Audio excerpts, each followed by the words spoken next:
Hi everyone, it's Niamh here and welcome to my art journaling channel. Today we're going to be playing around with some Stencil Girl stencils to make marks in your background. So this is a really easy way, if particularly you don't like making marks yourself, using stencils to do that for you. I know some people really struggle with making marks on pages and I totally get that. So there's some amazing stencils on the market that have beautiful random mark making patterns that you can use really easily. So I've just started by gluing down some pieces of a gel printer I did on my page, and then I've matched up the colours. I've got this beautiful raspberry pink colour, and then with my stencil I'm just wiping away the excess paint. So you can already see I have got some marks put into the background of my page. Really quick and easy, and sometimes you'll hear this called the ghosting technique. The second way I put marks onto my page is a bit like when I use my paint pens and so on, and do patches of marks on my page. And I really like random sprinklings over my page. So stencils like these ones where it's got a variety of sizes I find really useful. This one's I think called Moroccan Mix-Up, and it's just really handy. And basically I just put a small amount of paint out and just keep stenciling until it is all complete. Then I'm just going to dry it off, and again I'm using acrylic paint, so they all build up over the top of each other. I'm again going to back to the stencil I used at the beginning, and this is awesome, a bit like the other one because it's got a whole mix of sizes on it. But you don't have to use stencils exactly the way they're used on straight on. Turn them to whatever way you want. So I wanted those dots going across my page to lead my eye across the page. So that's what I decided I was going to do. You could continue adding marks onto this if you wanted to. You can keep it really simple. The other thing I quite like to do is around those marks, and I didn't do it on this one, but use your paint pens and so on to draw around those, or to do scribbly lines over the top. So you've got that base color of paint, and then you are using those that stencil or that template of a mark, I suppose, to use as a basis for additional mark making. To finish off this page, I'm putting on a collage image. So saw me trialing a few. I didn't really know where I was going with this one, but because I really liked the background, I wanted something that wasn't cutesy like that first picture I put on.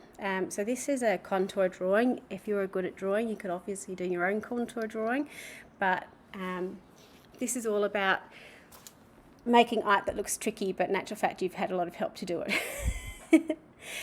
So I'm just going in, and again with my backgrounds I'm repeating a lot. So I repeated those patterns, I've repeated the stencils, and now I'm repeating the colours. So I'm actually colouring in the face of my contour drawing with the same colours I used in the background. So that yellow, mustard raspberry and malachite colour. And I am starting off with the mustardy colour, the yellow colour, as my light colour. Then I'm going in with the raspberry as sort of a mid-tone colour, and then I'll go in with the malachite as my dark shadow, I suppose. So I'm only putting on a very little bit, just to brighten it up. But by leaving that blue to the edge, one, it cools it down a little bit and adds those sort of shadows to it, but also because the colouring is very similar to the background, it helps push it away from the background a little bit. Again, I am just putting in colour where I think the shadows would fall, and I am using the lines of the paper itself as my template. So I'm kind of painting over it. I'm using quite light strokes of paint and building it up, so I can still see, even though it's a bit hard on screen to see that, I can still see where those lines are. Finally I decided I wanted to put a bit more of a contrast between the background and my figure, so I put in some darker hair. I did water it down a little bit, so I acted like a glaze, which is really handy. So I can still see the mark making in the background. You can still see those crosses, you can still see those dots going through.